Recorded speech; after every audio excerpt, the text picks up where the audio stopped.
It's no secret that Green Day's musical experience has had a significant impact on musicians and other musical groups on the punk rock scene. Both bands that are still relatively new or bands that are already well-known and qualified have admitted that the presence of Green Day has influenced the development of their careers as musicians, and one of them is Blink-182.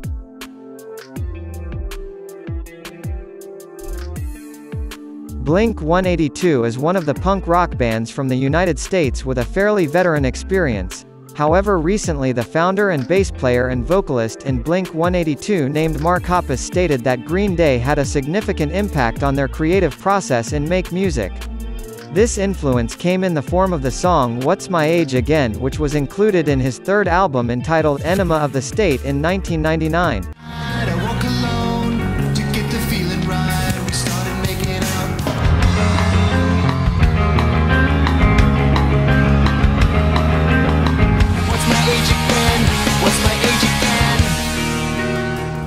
In a recent episode of Chris DeMakes' podcast Less Than Jake's, Mark Hoppus stated that the basic inspiration for the song came from a Green Day song called Jar, which was used as one of the soundtracks for the 1995 film Angus.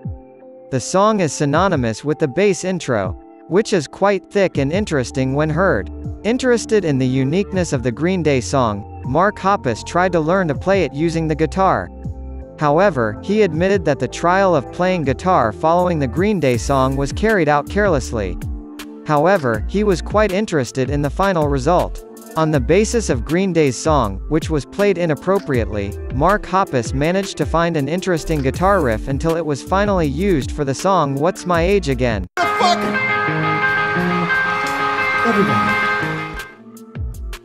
The story about Mark Hoppus related to Green Day did not stop there. The Blink-182 personnel also told about his embarrassing experience with Green Day vocalist Billie Joe Armstrong.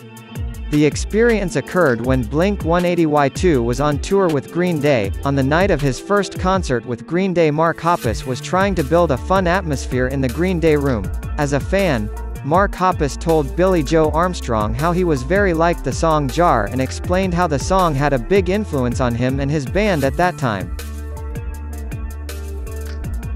Unwittingly, Mark Hoppus did not know that the song was written by Mike Dirnt, the bassist for Green Day, and Billie Joe Armstrong stated that the song was the only song that Mike Dirnt wrote for Green Day at that time.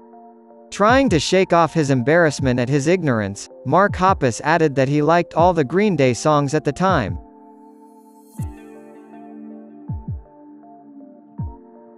A glimpse of the background of Jar's song. The song actually had become one of the numbers that would fill the composition of Green Day's album Dookie in 1994. However, they chose not to include it in the album and only released it the following year, namely in 1995, which included in the compilation album of unreleased tracks for the album Dookie. After a while, this song was also used as one of the filler numbers for the Angus movie soundtrack. JAR stands for Jason Andrew Relva. The abbreviation refers to the name of Mike Dirnt's childhood friend who died at the age of 19 in a car accident. The bass player in Green Day's Body wrote this song as a form of tribute to the passing of his friend. The song, written by Mike Dirnt, managed to top the Billboard charts in the modern rock category for 16 weeks, and this song was also re-released to fill a compilation album. Green Day's Greatest Hits, International Superhits, was released in 2001. It is undeniable that Green Day's international success has come from their third album, Dookie.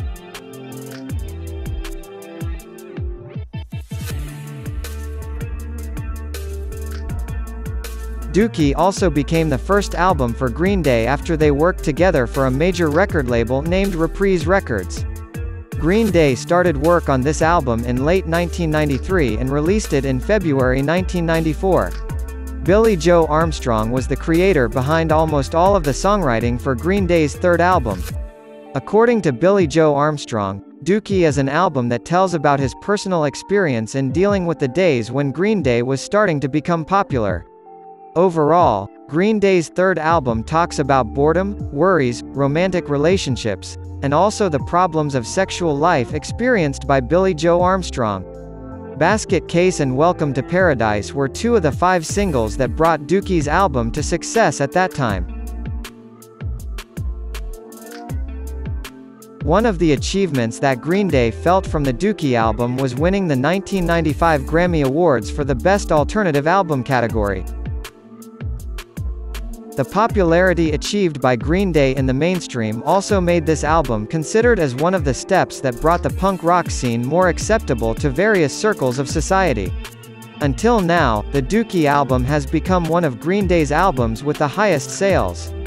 It is noted that Green Day's third album managed to reach sales of 20 million records. The album, which was produced by Rob Cavallo, is also often included in the list of the 500 best songs of all time. Living la vida loca, living la vida loca.